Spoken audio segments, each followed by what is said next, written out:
नमस्कार, वंदे मातरम। मैं हूं श्यामगिरी। आप देख रहे हैं हमारा चैनल मुद्दा भारत का। मुद्दा भारत का यानी मुद्दा है आपका। मुद्दा है आज हमारे वीडियो में राज ठाकरे और उद्धव ठाकरे जी का। जहाँ एक वीडियो वायरल हो रहा है कि इसमें एक शिवसैनिक है जो उद्धव जी को और राज ठाकरे को एक साथ निमंत्रण दे रहा है। उसने बाला साहब जी के स्मारक पर जाके वो निमंत्रण पत्रिका भी चढ़ाया और कहा कि उम्मीद जताया कि उद्धव जी और राज ठाकरे की आज बहुत ज़रूरत है महाराष्ट्र को। उद्धव जी और राज ठाकरे की बात करें तो शिवसेना जो निर्माण हुई थी एक मराठी मतदाताओं को इकट्ठा करने के लिए बाला साहेब का बहुत बड़ा प्रयास था और बाला साहेब जी ने उसको बहुत मेहनत करके शिवसैनिकों को इकट्ठा किया था और शिवसेना की सत्ता आने में काफ़ी देर भी लगी थी, लेकिन उसको उखड़ने में ज़्यादा समय नहीं लगा। धीरे धीरे जो है लोग बढ़ते गए और शिवसेना आज स्थिति ऐसी हो गई है कि ठाकरे परिवार के पास शिवसेना बचा ही नहीं है। ऐसे में हर मराठी जो लोग हैं, मराठी जो पॉपुलेशन है, ये उम्मीद जता रहा है कि आखिर में क्या हो गया, शिवसेना को क्या हो गया।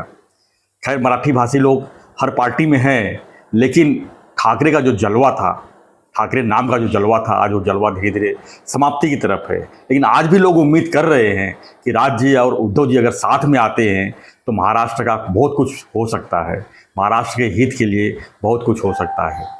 यही आज हमारा वीडियो का विषय है और हम जानने की पूरी कोशिश करेंगे कि राज जी उद्धव जी का जब भी चुनाव आते हैं तब ये चर्चा तो ज़रूर होती है, लेकिन इस समय तो महाराष्ट्र में चुनाव नहीं है, लेकिन लोग फिर भी जो है आस लगा के बैठे हैं कि राज जी उद्धव जी किसी तरह एक हो जाएं और फिर से जो है गाड़ी शिवसेना की एक साथ चल पड़े। लेकिन इसमें अब एकनाथ शिंदे जी का भी तीसरा हिस्सा आ गया है। इस समय शिवसेना के मालिक तो एकनाथ शिंदे जी हैं, उनका क्या होगा, ये सब विषय है काफ़ी गंभीर है। इसमें हमारे साथ में नवभारत के वरिष्ठ पत्रकार सूर्यप्रकाश मिश्रा जी। हम इनसे यही जानने की कोशिश करेंगे, अगर अगर अगर दोनों साथ में आते हैं तो कुर्बानी देगा कौन, यानी दोनों में से एक ही अध्यक्ष बनेगा, दोनों में से एक ही मालिक बनेगा, तो मालिक बनेगा कौन। राज जी क्या अपने आप को नीचे गिराएंगे या उद्धव जी अपने आप को नीचे गिराएंगे, ये सब बड़ा गंभीर सवाल है। ये सर, स्वागत है आपका एक बार हमारे चैनल में जी। क्या कहेंगे सर, ये जो शिवसेना का विषय है काफ़ी बहुत ही गंभीर मामला है। ये एक बार फिर राज और उद्धव के साथ आने की चर्चा चल पड़ी है, लेकिन एक चीज़ है, देखिए, राजनीति में कुछ भी असंभव नहीं है जी। कहा जाता है everything is possible, love and वार जिस तरह का है। तो और आजकल की राजनीति में जो राजनीति जिस तरीके से कुछ सालों में चल पड़ी है, उसमें तो यह देखकर और भी असंभव सा नहीं लगता कि कौन किसके साथ कब आ जाएगा जी। जी। तो ये कहते हैं ना कि पता नहीं कब कौन किसकी सरकार में आ जाएगा जी। तो जिस तरह उद्धव और राज की बात, खासकर महाराष्ट्र में तो ये बहुत सारा पानी गुजर चुका है। राज और उद्धव, देखिए आप इनके थोड़ा सा इतिहास में जाएंगे। बाला साहब ठाकरे ने, जैसे आपने कहा कि मराठी मानुष के हित के मुद्दे पर बाला साहेब ने एक शिवसेना का गठन किया, उसके बाद धीरे धीरे उसका विस्तार किया, उससे मराठी मानुष से उनका हिंदुत्व का जो मुद्दा प्रखर रहा, बहुत सारी चीज़ें आई। बाला साहब ठाकरे भारतीय राजनीति के एक महत्वपूर्ण अंग बने, जिसमें संदेह नहीं। लेकिन रही बात जहां उद्धव और राज की, देखिए विरासत और विचार, इसमें भी एक बड़ा द्वंद्व है। उद्धव जी जो हैं बाला साहब की विरासत को चाह रहे थे, राजनीतिक विरासत संपत्ति, लेकिन उनकी विरासत को जो है एकनाथ शिंदे जी ने पूरी तरह सेंध लगा दी और उन्होंने दावा कर दिया कि भाई असली विरासत जो है बाला साहब के विचारों की का जो है दारोमदार हम लोगों पर है, उनके विचार हम लोग आगे लेके चल रहे हैं। बीच में राजनीति जैसे महाराष्ट्र की भूमि और जिस तरह के उलट पलट हुई उसका सबके सामने है। रही बात राज ठाकरे की, राज ठाकरे निस्संदेह, उद्धव ठाकरे एक फोटोग्राफर के रूप में काफ़ी प्रचलित हुए थे, लेकिन राज ठाकरे एक नेता के रूप में अपने चाचा जी के साथ, वो चाचा जी के साथ उनके मौसा भी जी थे। ये बात भी सही है उतनी कि राज ठाकरे न कि सिर्फ उनके चचेरे भाई हैं बल्कि दोनों मौसेरे भाई भी हैं। तो जिस तरह राज ठाकरे 2007 में उन्होंने, राज ठाकरे ने शिवसेना आखिरकार छोड़ दी, उन्हें लगा कि मुझे इसकी कमान जो है बाला साहब ठाकरे नहीं सौंपने वाले हैं, भले ही मैं बाला साहब के साथ बिल्कुल उनकी परछाई बनकर लगा रहा और वो उन्होंने उनके सामने ही वो छोड़ दिया। तो विचारों का तो यहाँ विचार और विरासत दोनों का एक तरीके से अलगाव हो गया, वो अपने राह चले।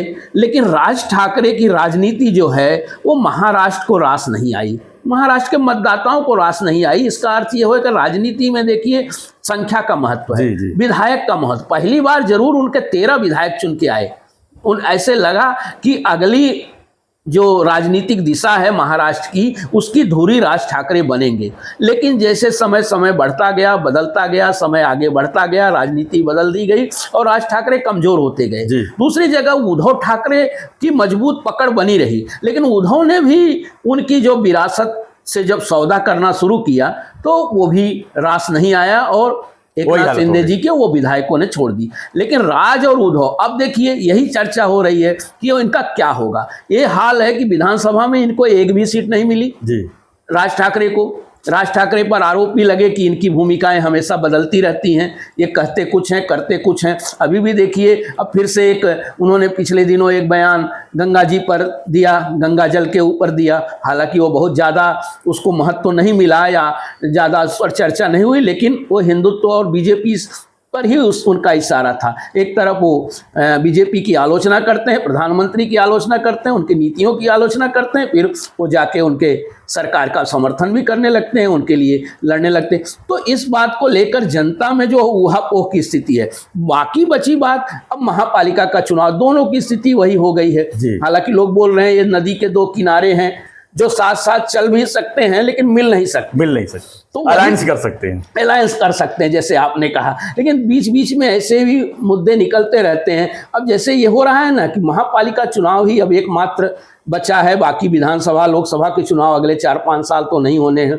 तो ये डूबते को तिनके का सहारा कहा जाता है। तो ये डूब रहे हैं तो तिनके का सहारा मिल जाए, एक दूसरे का अगर सहारा मिल गया तो कुछ बीएमसी के इलेक्शन में हो सकता है। भावनाएं अलग चीज है, भावनाएं तो हर पार्टी के कार्यकर्ताओं की, लेकिन इन दोनों के मन की क्या भावनाएं हैं। सत्ता के लिए देखिए, सत्ता के लिए कोई रिश्तेदारी सत्ता में नहीं होती, ये इतिहास रहा है। सत्ता के लिए भाई नहीं, भतीजा नहीं, बाकी चीजें रिश्तेदारी नहीं। लेकिन अब सत्ता के लिए एक बार जुड़ भी सकते हैं, हो सकता है ऐसी स्थिति बने जैसा आप कहना चाह रहे हैं। मिश्रा जी, आप कहना चाहूँगा कि अगर दोनों अलायंस करके चुनाव लड़ते हैं, नगर पालिका में, महानगर पालिका में, जो भी स्थानीय निकाय चुनाव है, अगर दोनों अलायंस करके आगे बढ़ते हैं, लोगों को कितना समर्थन मिल सकता है? आपको क्या लगता है? लोगों को देखिए फर्क तो देखिए पड़ेगा। राज ठाकरे का कुछ भी हो, 2-3%, 4% वोट हैं, लेकिन उतना फर्क नहीं पड़ेगा। मुझे लगता है कि जैसे सीटों के लायक कोई मुद्दे अगर बने इस दौरान, जैसे परप्रांतीय मुद्दा, मराठी मुद्दा, राजनीतिक मुद्दे, धर्म के मुद्दे हैं, सामाजिक मुद्दे, लेकिन जिन मुद्दों पर देखिए मुद्दों पर आधारित राजनीति होती है। मैं नहीं समझता कि दोनों के मुद्दे जो हैं वो समान रूप से हैं।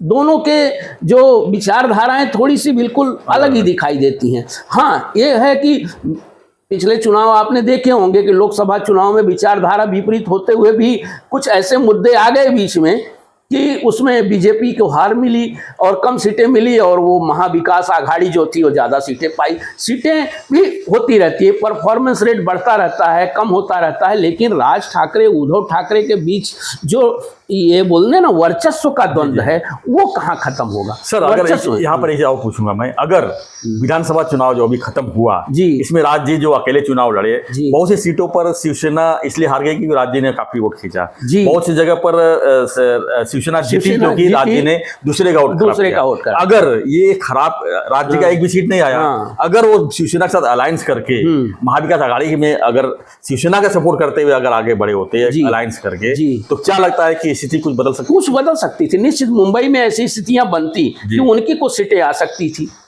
राज ठाकरे की 2-4 सीटें आ सकती थी, 2-4 सीटें इनकी कम ज़्यादा हो सकती थी, लेकिन पूरे महाराष्ट्र लेवल पे ऐसी स्थिति नहीं। मुझे लगता है कि ये बीएमसी चुनाव जो है, अगला बीएमसी या एमएमआर इलाका जो है, मुंबई है, पुणे है, ठाणे है, नासिक है, जो महानगर पालिकाओं के चुनाव में जरूर, शहरी चुनाव में इन दोनों का अगर एक गठबंधन होता है मनसे और उद्धव ठाकरे का, तो जरूर असर दूसरे गठबंधनों पर पड़ेगा या बीजेपी पे तब ये हो सकता है कि बीजेपी और शिवसेना जो इस समय एक चल रहा है कि अलग अलग लड़ सकते हैं चुनाव, तो इनके ऊपर असर पड़ेगा, दबाव पड़ेगा एक तरह का। तो ये स्थितियां बनती रहती हैं। राजनीतिक समीकरण देखिए इसी तरह बनते बिगड़ते रहते हैं। अगर इस तरह का समीकरण बना तो वो हो सकता है कि वहां दबाव, वहां बोलते हैं ना कहीं पे निगाहें कहीं पे निशाना, तो ये राजनीति का एक अलग दौर है। तो इसमें जो है राज ठाकरे जो हैं उस तरीके से सोचते हैं। अब उनके लड़के स्वयं कहते हैं कि भाई मैं कैसे मान लूं, जिस समय मैं बहुत बीमार था उस समय उद्धव जी ने मेरे 7